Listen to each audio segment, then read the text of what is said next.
माता, मैं आपके सामने रूप बदल कर आया। मैंने माया का प्रयोग करके छल किया। मैया, आप मुझे क्षमा कीजिए, पर आपका दर्शन करना, आपसे भेंट करने का सौभाग्य छोड़ नहीं सका ये हनुमान माता।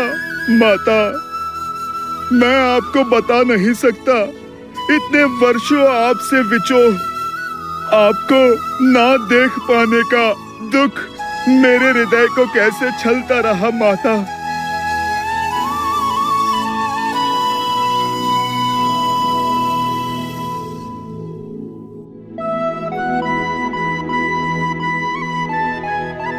बस पुत्र, संभालो स्वयं को।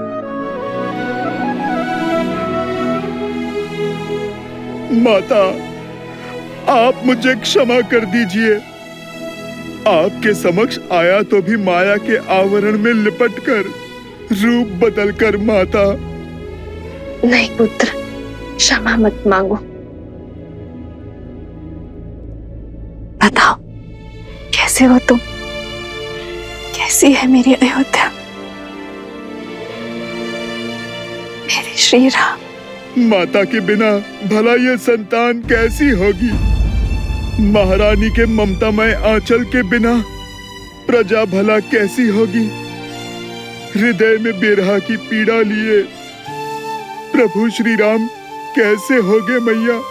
महलों में जन्मी, महलों में ब्याही, महलों को छोड़कर इन वनों में रह रही मेरी मैया पहले मुझसे मेरी कुशल चीन पूछ रही है।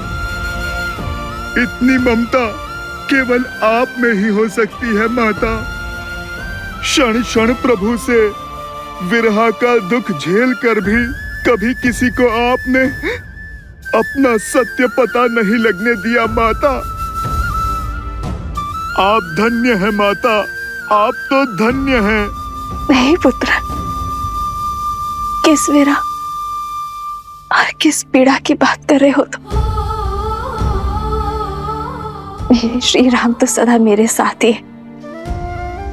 आओ, तुम्हें भी उनके दर्शन करवाती।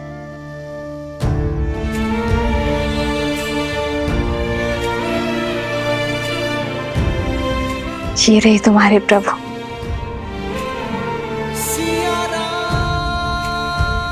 सदा मेरे साथ, मेरे पास संसार का कोई छल, कोई बल श्री राम को सीता से भिन्न नहीं कर सकता।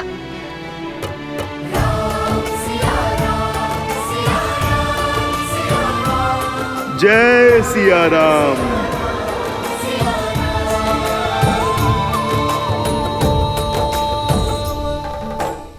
ये आप क्या कह रहे हैं भैया? माना कि मेरे प्राण संकट में पड़े, किंतु इस एक निर्णय ने आपको राजा बना दिया। ऐसे राज्य का राजा जिसकी प्रजा को उंगलियों पर गिना जा सके। प्रजा चाहे मुट्ठी पर हो या अनगिनत, राजा तो राजा ही होता है। हमें चलना चाहिए भैया। राजा का दायित्व धरा पर रह रहे हर जीव की रक्षा का है, फिर चाहे उनके लिए युवराज के प्राणों की आहुति क्यों न देनी पड़े। महायोद्धा लव की विजय हो।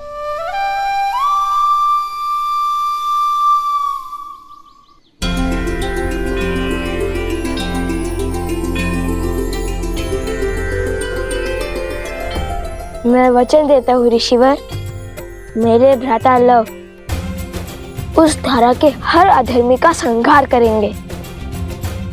प्रण पूर्ति का आशीर्वाद दीजिए। लोभना मृतकों का नगर है, वहां कोई भी जीवित नहीं मिलेगा तुम्हें।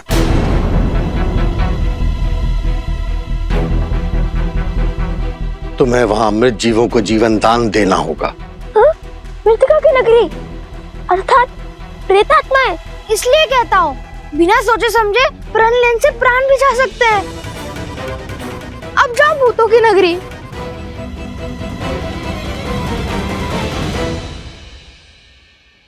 माता कहती है कि ऋषि मुनियों के हर आदेश में कोई ना कोई कारण अवश्य होता है जो ना हम सोच सकते हैं और ना ही समझ सकते हैं। जैसे ऋषि विश्वामित्र श्री राम को लेकर गए थे ताड़का के वध के लिए, किंतु लौटे श्री राम और माता सीता को एक करके, वैसे ही यदि आपने हमारे लिए ये पद चुना है तो उसके पीछे अवश्य ही कोई उद्देश्य होगा। हमें सफलता का आशीर्वाद दीजिए ऋषिवर। विजयी भव।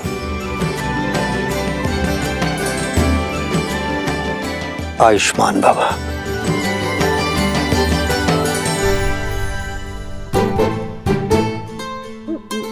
अरे सोमकन, बैठ क्यों गए? मैं यही रहकर ऋषिवर की सेवा करूंगा भ्राता लव। नहीं, मैं नहीं आऊंगा। मैं ऋषिवर की सेवा करूंगा। नहीं जाना मुझे। नहीं नहीं नहीं नहीं नहीं, मुझे यहाँ रहकर संतों की सेवा करनी है। ये घटना ने कैसा मोड़ ले लिया। जब लव कुश लक्ष्मण जी और उनकी सेना के समक्ष आने वाले थे, तब ऋषि अगस्त्य ने भेज क्यों दिया? क्योंकि नियति हमारी इच्छा से नहीं, अपने नियत समय से चलती है प्रिय गणेश। युग चाहे जो भी हो, महर्षियों और मुनियों ने नियति के निर्णय को गति देने का कार्य सदैव किया है। जैसे वर्षों पूर्व ऋषि अगस्त्य ने श्री राम और लक्ष्मण की जीवन यात्रा को आकार देने का कार्य किया था। किंतु लवकुश के इस उद्देश्य में इस अवरोध का क्या कारण है महादेव? क्या उन्हें और सज्ज होने की आवश्यकता है? रघुवंश का भविष्य बनने के लिए, अयोध्या का कल बनने के लिए, श्री राम के पुत्र लव और कुश बनने के लिए अभी इन दोनों को जीवन के और कई युद्ध लड़ना शेष है। और लक्ष्मण का क्या? वो तो प्रसेनी गांव पहुंचने वाले हैं। क्या वो शत्रुघ्न को खोज पाएंगे?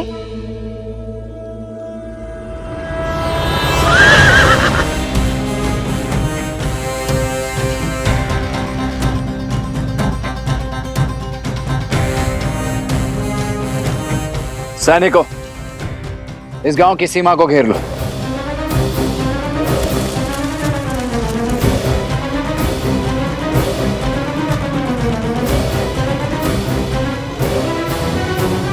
कौशल की भूमि पर अयोध्या के ध्वज के स्थान पर यह चिन्ह लगाने का दुस्साहस किसने किया है?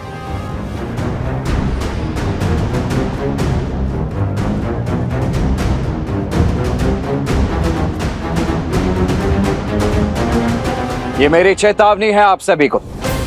उन दोनों ऋषि कुमारों और उनके साथ आए अश्व को हमें अर्थात राजा राम के प्रतिनिधि लक्ष्मण को सौंप दीजिए।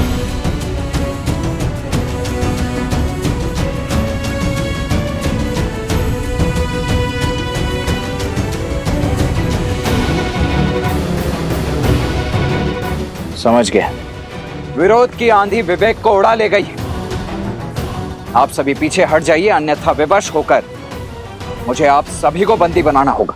हमारे मन में राजा राम के लिए श्रद्धा भी है और सम्मान भी, किंतु हम लव को अपना राजा और उनके भ्राता कुश को अपना युवराज मान चुके हैं। इसलिए अब आपको हमारे गांव के भीतर आने के लिए उनकी आज्ञा लेनी ही होगी। ये कौशल राज्य है और यहाँ के केवल एक ही राजा है, कौशल नरेश, अयोध्यापति श्री राम। किंतु ये समय आप सभी की आंखों पर बंधी भ्रम की पट्टी खोलने का नहीं है। पग पीछे हटाइए। हम यहाँ उस अश्व और शत्रुघ्न को लेकर यहाँ से चले जाएंगे। आप में से किसी को कोई क्षति नहीं पहुंचेगी। पग पीछे हटाइए और भीतर आने दीजिए हमें। क्षमा करें महाराज की अनुमति के बिना आप भीतर नहीं जा सकते। अन्यथा क्या? लड़ोगे हमसे? ये पीछे जो खड़ी है ये अयोध्या की वीर सेना है। जीत पाओगे इससे? नहीं, और इसलिए हमारे महाराज के आज्ञा के बिना भीतर आने के लिए हम सब के शवों पर पग रखकर बढ़ना होगा और हम सबको मारना होगा। मारना होगा, मारना होगा।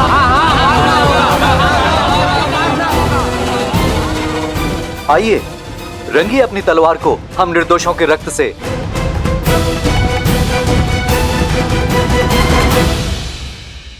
स्वर्ण माला को बार बार खोलने बांधने में कर्म से गांठ मारने में भी निपुण हो गया हूँ। अब तुम इसे नहीं खोल सकते। ऐसा मत करो, लौटने दो मुझे। चलते रहो, हम उचित मार्ग पर है। राजा सत्यतीर्थ का नगर समीप ही है। राजा लव, विनती है, खोल दीजिए मुझे, लौटने दीजिए अगस्त्य मुनि के पास। कदापि नहीं, तुम हमारे साथ रहोगे। तुम्हें अकेला छोड़ना अर्थात संकट को आमंत्रण देना। पता नहीं कब कहाँ कोई तुम्हें उठाकर ले जाए। एक बार वो रक्तकेतु आ गया और एक बार स्वयं ही उस असुर की माया से बेसुध हो गए। संकट का निमंत्रण मैं नहीं, तुम हो तुम।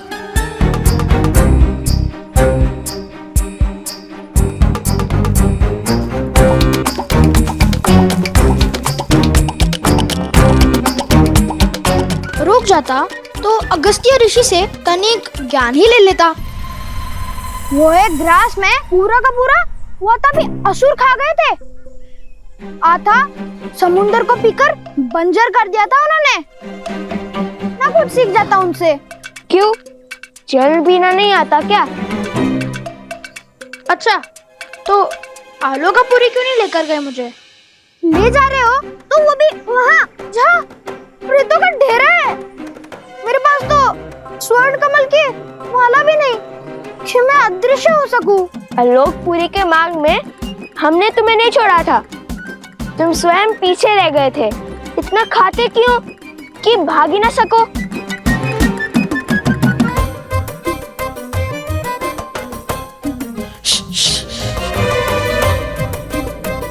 शांत रहो, वो देखो।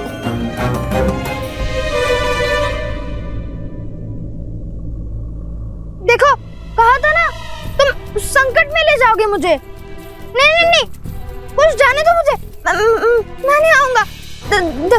देखो, तुम तो योद्धा हो, मैं तो साधारण सा बालक हूँ ना। देखो देखो, छोड़ दो मुझे, भाग सकता हूँ, लड़ नहीं सकता। चलो चलो। नहीं, कुछ नहीं होगा, कुछ नहीं होगा तुम्हें।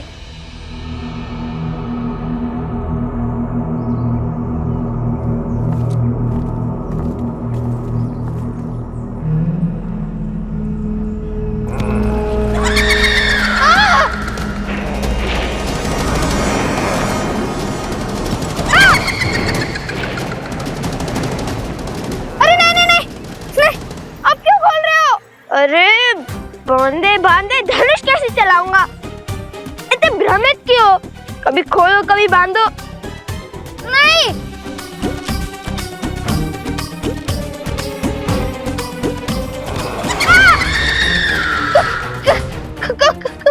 जो भयभीत होते हैं उन्हें प्रेत सबसे पहले प्रहार करते हैं।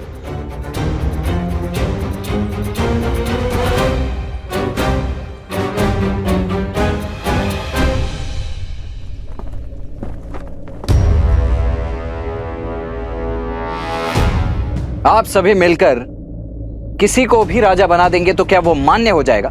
मानना पड़ेगा, क्योंकि जिन्होंने हमारे प्राण बचाए उन पर प्राण निछावर करने का धर्म है हमारा। लव कुश जितने वीर हैं उतने ही धीर भी, वो हमारे रक्षक भी हैं और हमारे शुभचिंतक भी। परंतु क्या शास्त्र इसकी अनुमति देते? शास्त्र अनुसार संपूर्ण कौशल राज के केवल एक ही राजा हो सकते हैं और वो राजा हैं श्री राम। शास्त्रों की अनुमति से ही ये निर्णय लिया है हमने।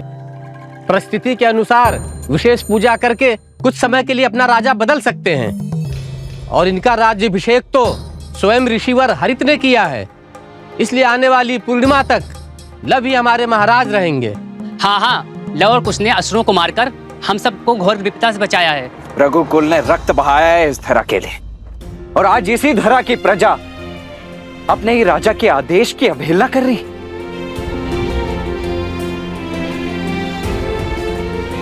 क्या लवकुश के कुल का भी भान है आप सभी को?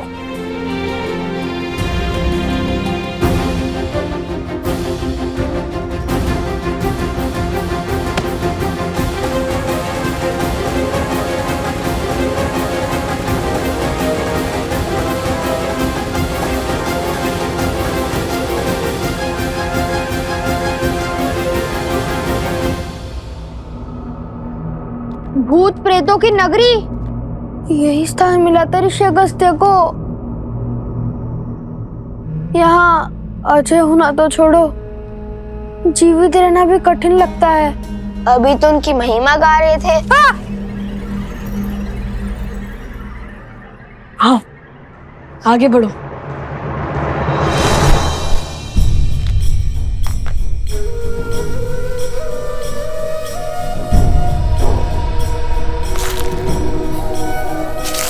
भैया सावधान।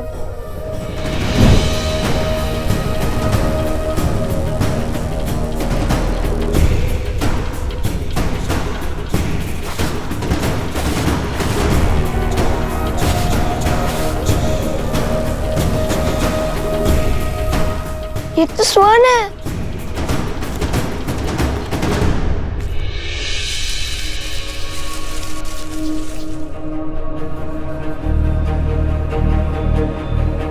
और ये भी। भैया ये स्थान स्वर्ण से बना है, कहीं हम लंका तो नहीं पहुंच गए? अच्छा, तो अभी तक कितने सागर पार किए हैं तुमने?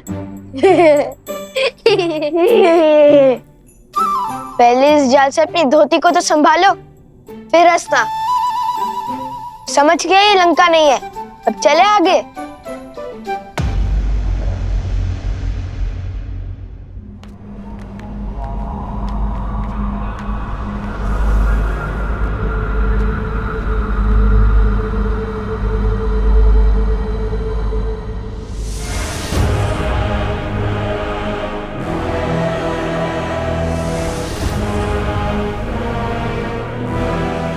यहाँ तो सन्नाटा है, जीवन का कोई चिन्ह नहीं है, हर ओर धूल है।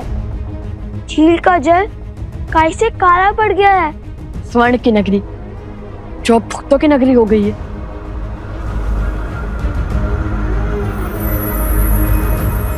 यह अवश्य ही सतीर्थ का महल होगा।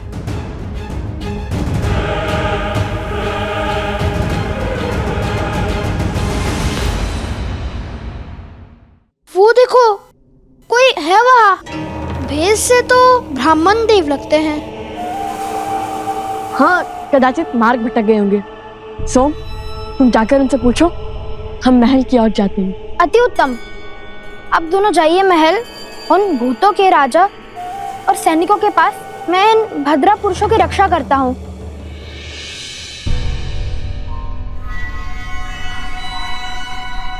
मैं तो बच गया। सुनिए ब्रह्मदेव। प्रेत!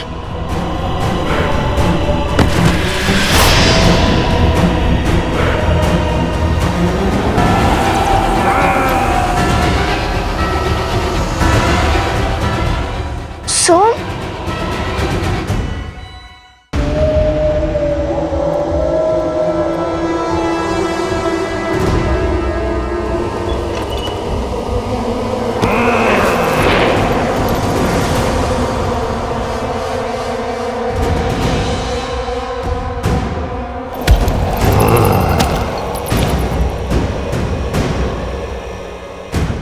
प्रेतात्माएं जिनका श्राद्ध पूर्ण नहीं हुआ। कैसे पता भैया? उनकी शिखाओं को देखो,